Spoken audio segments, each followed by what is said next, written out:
Lila, and Teeps, and Flora, and me. Rocket.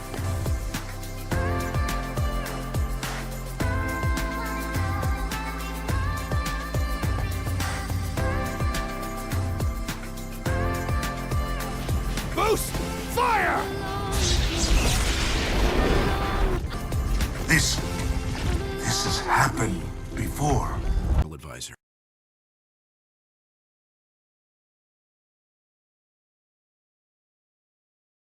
Radioactivity, poisonous gas, oil, toxins, slime, pollutants. These video game Toxokinetics possess them all. Whether made from their own disgusting bodies, or just using them as a vile weapon, no matter if it's a solid, liquid, or gas, or related to the 3 Buddhist poisons, these guys are definitely the abhorrent ruiners to all life. I wasn't sure what to pick for August, but since it's the dog days of summer, thus people more prone to illness such as heat stroke, severe irritation, or even making your blood and psyche boil by disorders and hate-driven disease. And the fact that I usually hate summer, there was no better time. Unless it's associated with the venom they secrete, biokinetics and especially viruses won't be included. And you might want to wait till the list is over before you start eating. Pick your poison, as they say. And let's try to stomach that thing and break the mold.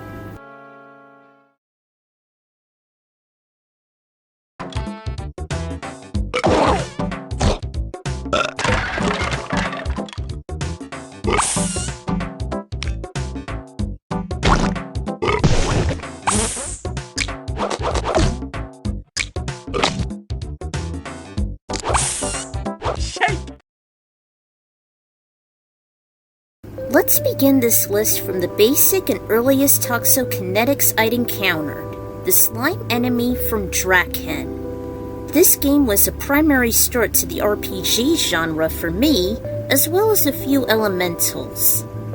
And this mucus membrane's no exception. It's just a random encounter and a small enemy located in either the plains or the swamps of Drakkhen Island. And just like I mentioned in my swamp levels, it is indeed a gross contender. It's just slime.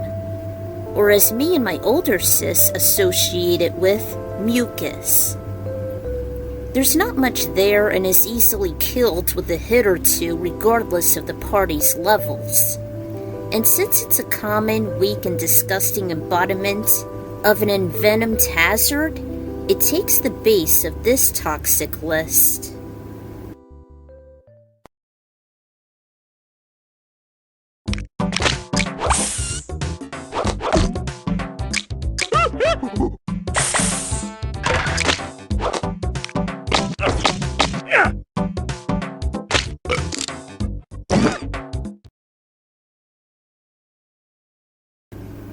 Every gamer knows how nefarious and toxic the Malboros are in the Final Fantasy juggernaut. And it's a very fitting name in the English versions, considering it's based on the popular cigarette brand. These nasty mega hedges can wipe the floor involving your party in a matter of seconds, as they're the most omnipotent enemies with their signature move, Bad Breath. Aside from looking like creepy Anthro Ivy, these monstrosities scream toxic, as they inflict multiple status ailments at once, including poison, paralysis, sleep, and confusion all in one brutal package. Even zombie on a few occasions. And even worse, these mothers pack a punch and spam their move constantly before you even get a chance to breathe and hurriedly dig through your inventory for a damned antidote. Since their infamous debut in the unrelenting Final Fantasy II, they'd appeared in almost every game, whether as a boss, or a few at a time in random encounters. Hell, in Dissidia, it's a summon also using that virulent move to rapidly decrease an opponent's bravery.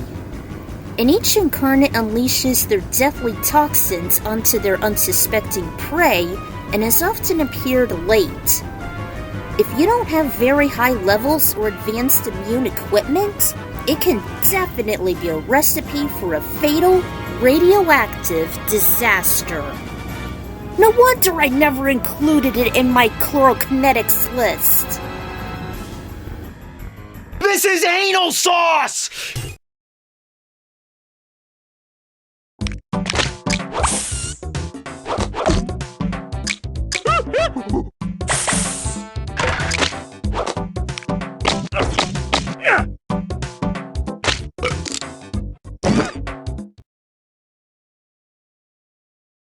It's been the Elder Gods know how long I'd mentioned the worms in my countdowns.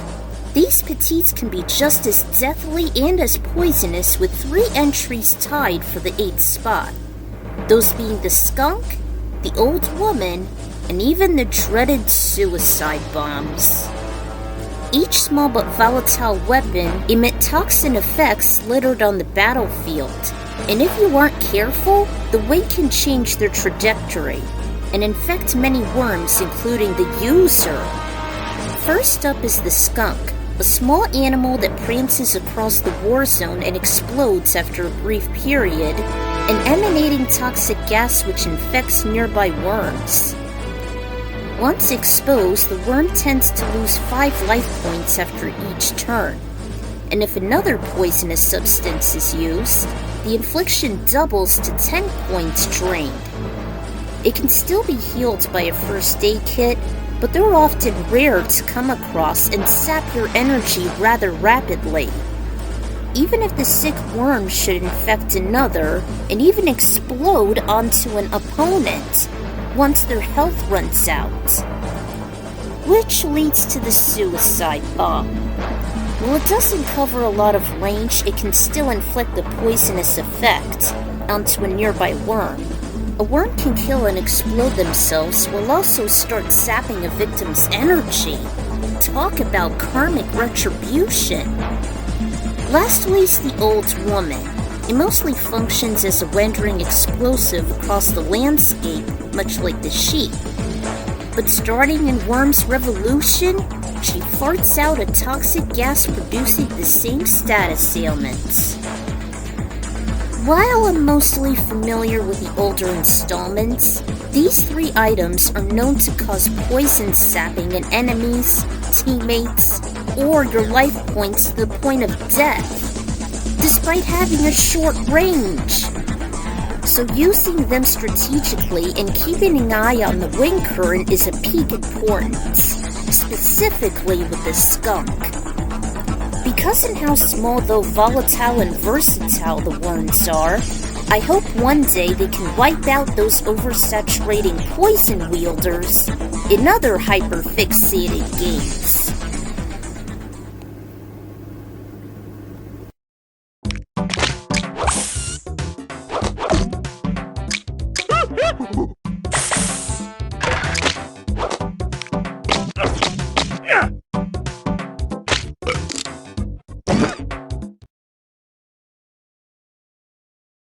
Back to the villains again, because next up is Grease Pit from the Biker Mice series. Both in the games and the animated series, this guy's one of the best examples of a Toxokinetic. He's a henchman of Lawrence Limburger, and unlike him and Carbuncle, he's actually from Earth rather than being an extraterrestrial, sweating out black oil everywhere he goes, and it's often from his own glands. He too uses a long hose to squirt out more oil, and according to the mice, he's so putrid that they can smell his foul signature grease from a long distance. So too, he possesses his own motorized trike, even reducing a racer into a puddle of oil for a brief period, or killing them on their last life. Grease Pit, as his name suggests, does specialize on being a repulsive, clumsy brute. and poison wielder in an endless supply, and was actually the first minion Lawrence hired, always being the head of his failed plans despite being a dumbass. Needless to say, I wasn't impressed, but Greasepit does possess traits in a true Toxokinetic, both biologically and mechanically.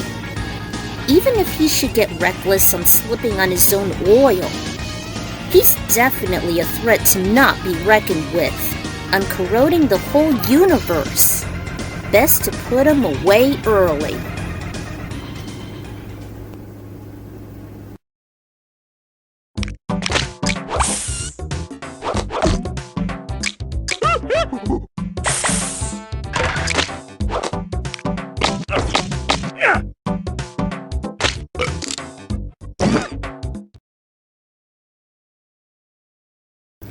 At first I looked toward the Terminator trolls as a Toxokinetic, due to their obnoxious deathly gas, but the Deathskin Razors seemed to be the better decision. Used as a parody name based on the Washington team, hailing from Hellfield, and consisting only of skeletons, they were just the venomous ticket. Run by the quarterback Snake and their coach Trickster, this was just my favorite version of the all-skeleton team opposing the puny counterparts, the 60 Whiners. It's no wonder I picked the skeletons as one of my favorite undead characters. As one of the 4 skull teams, it's definitely a close shave, literally. They seem average but are often fast and strong defensively, and is debatably good in the league. At first I was puzzled as to why I'd chosen the Deathskin Razors as Toxokinetics. Why is that? Well, I guess they seem to have a poisonous theme to them, with their turf littered with death of numerous hazards of many mines, rocks, and fire pits.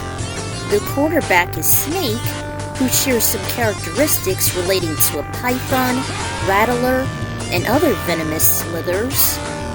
They seem to reek of death with their weaponry, such as wiring their football by their quarterback as a bomb while shooting, while also possessing super speed, super strength, and even inflicting confusion, which makes enemies run in opposite directions, making quarterbacks fall back and do nothing, and have running backs go in circles. Kind of like the confusion status ailment in many RPGs often done by Poisoner. There seems to be a common naming theme to its players: Snake, Lucifer, Madman, Cabal, Executor, Viper, and their turf Hellfield, amongst others. In my crossover warfic with the VR Troopers, they're definitely capable in decay, as they were able to subdue and infect the fierce vixens into undead skeletons. I think it's the symbolism to other toxic psychos, their setting, their undead concept, poisoning others with a deteriorating status ailment, and possibly infesting them in their own kind, thus an all-skeleton group. Albeit basic, they're barely qualified as such. Better than that other choice.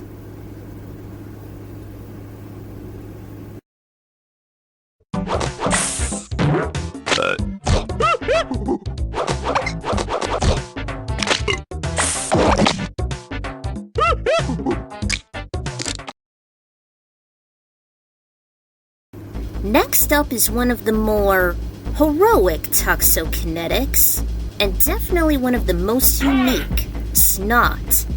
Yes, another disgusting choice, but at least this one works for the side of good as is incredibly versatile. In every installment, minor or major, he houses inside the backpack as Jim's closest ally. It all started with it as an assistant as a floating platform for Jim, as he shoots Slug for a butt in that spiky buttville. But in Earthworm Jim 2, he was a lot more favorable, transforming into a mucus whip and reaching higher places with the green hooks, and preventing fall damage functioning as a parachute. And as stated in my swamps levels, I knew Snot was from the same world, the mucus planet, that was featured in the level Snot a Problem. He can also morph into a ball for Jim to ride on, and even sometimes acts as his mentor while he was comatose and his consciousness lived on. While it's made from the common material from our stomach and nose, Snot is the most well-rounded, adaptable, and amazing anthropomorphic substance Interplay concocted. If only our own toxic substance can do the same, although it's not the only Interplayed Slimer. Although on the figure, I still don't understand why it's red instead of green. It would have been better with that signature palette it's known for.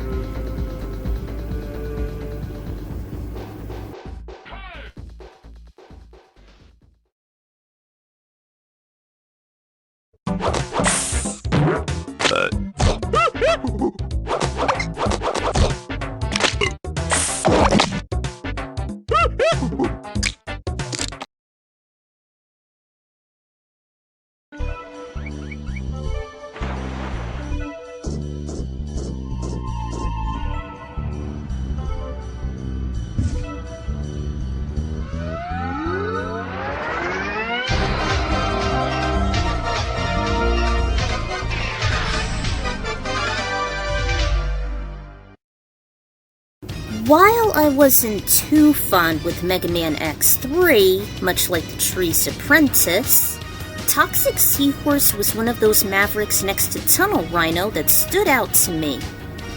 Originally it was going to be a contender for my Hydrokinetics list, but does specialize in poison than in water, which is confusing considering it's based on an aquatic marsupial and is president of the water dragons. Anyway, possessing its own corrosive material, it was ordered to infect a giant dam restricting drinking water to humans. As a result, X intervened in a battle consisting of liquid metal, agility, and stealth. It's just one of those capable on liquefying and morphing into different shapes, as well as camouflage, like other certain Toxokinetics later on, rather than just the usual poisonous projectiles. He can liquefy and solidify at will, even become invulnerable while doing so. Bending his biochemistry, it's also capable of blending into its environment. And its main method of attack is conjuring acid balls raining onto the damned room, providing as lethal projectiles and traps, even when honing and overlapping or venomous droplets. It's too bad they aren't capable as draining X's vitality, I wish. Otherwise it would have been a tad more challenging, and it's often user-friendly. Still though, I like its skills, design, concept, and even its stage stood out like a shiny slime. It also fights alongside another favorite Maverick, Storm Eagle, so there's some extra credit. Especially to its level design and kick-ass theme song! Damn! Just like all these positive aspects, despite being a simple Maverick, is just enough qualifications for 4th place on this list.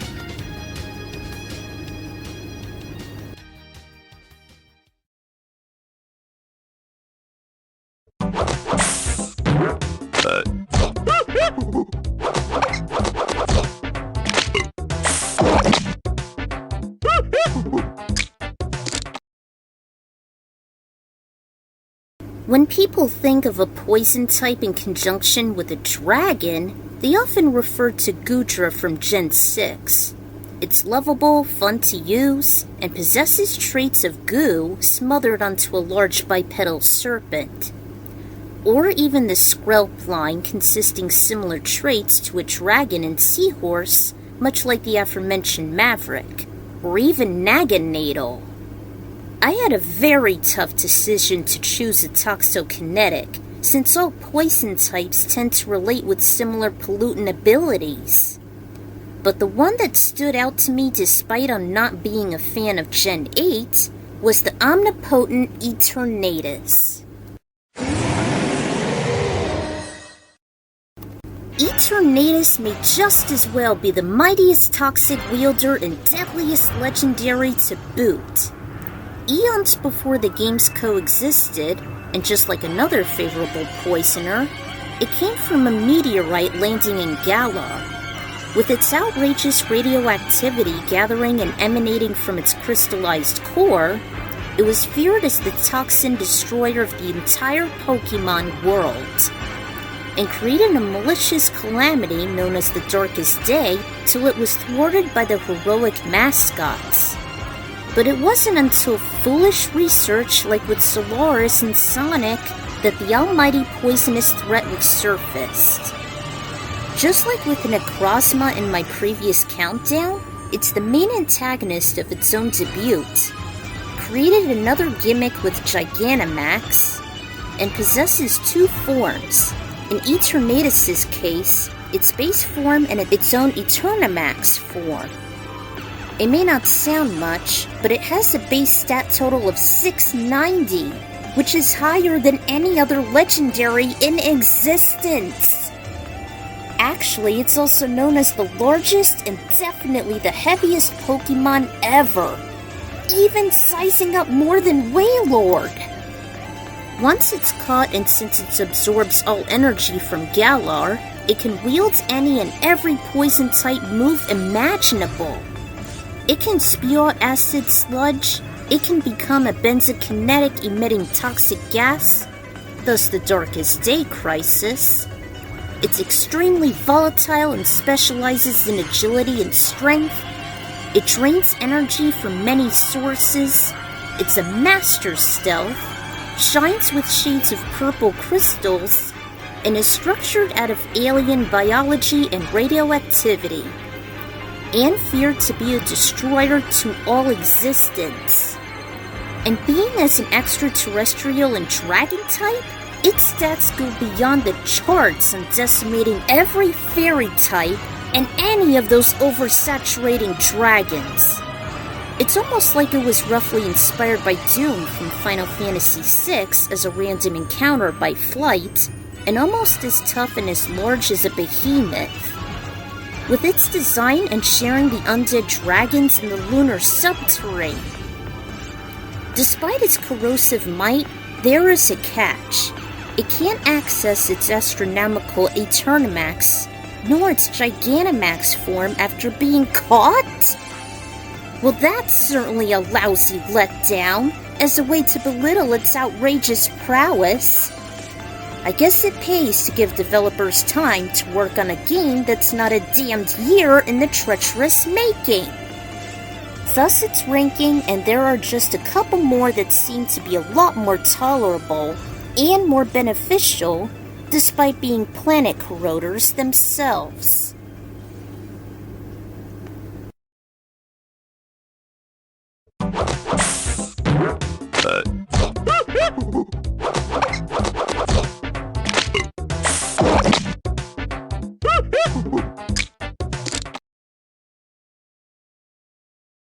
Ever since the disgusting atrocity existed back in the late 50s, the Blob has always been dreaded and abhorred by many, and it's usually associated with an alien symbiote inhabiting a human body, infecting its vessel and psyche, and creating it into a titan-like blubbering monster meant for its insatiable appetite and endless destruction, or simply just by a simple mutation. Maybe it's capable on infecting others, but there was one home runner I've encountered since I was 5, and has always been one of my favorites. Case in point, the Blob from Clay Fighter. The Blob is definitely one of the most unique and adaptable Toxokinetics ever created. Since its debut, he's always been one of my all-time favorite fighters, right up there with Taffy and Ikebog Clay. He's an alien known as a Clayterian. Radioactive goo excreting from the Clayterian meteor that suddenly landed on Playland. The poison then spread and contaminated everything in sight, thus giving the other claymates their enhanced abilities. Having nowhere else to ruin, in fear on being thrown away, the substance gathered into one moldy mass and accelerated in intelligence and elasticity. Thus the Blob was created. Blob has been an instant favorite, molding itself into many shapes and sizes, shooting out its own goo as a weapon, adapting to various environments, and performing many elastic skills that can even rival Mr. Fantastic. Size-shifting, shape-shifting, and even its own martial arts gujitsu, then morphmation, are its primary specialties, even sculpting creations out of clay. It's quite a shame that he canonically loses in every tournament, considering how amazing his Toxokinesis is. Its origin, radioactive slush, and prowess even exploited Dr. Kiln, using the same substance on creating alter egos, with Blobs being slick. And it'd soon create more competition and corrosive chaos. Blob has proven to be an anti-hero since then, despite unfunctioning as an outcast out of fear and questioning the unfamiliar. Perhaps he was inspired by Slimer from Ghostbusters, and he might have been the first fighter I'd use to beat the original as a kid. Nevertheless, I was always a sucker for the underdog, and the Blob exceeds like another special Slimer on flexing its toxic body and its constant expanding heart and mind.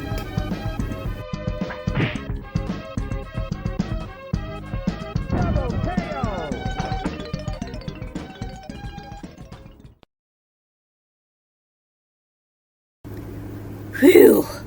We finally went through 9 toxic and vile contenders. But before we get to the most volatile, let's take a breather with these honorable and dishonorable mentions.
Crown me the Burper King!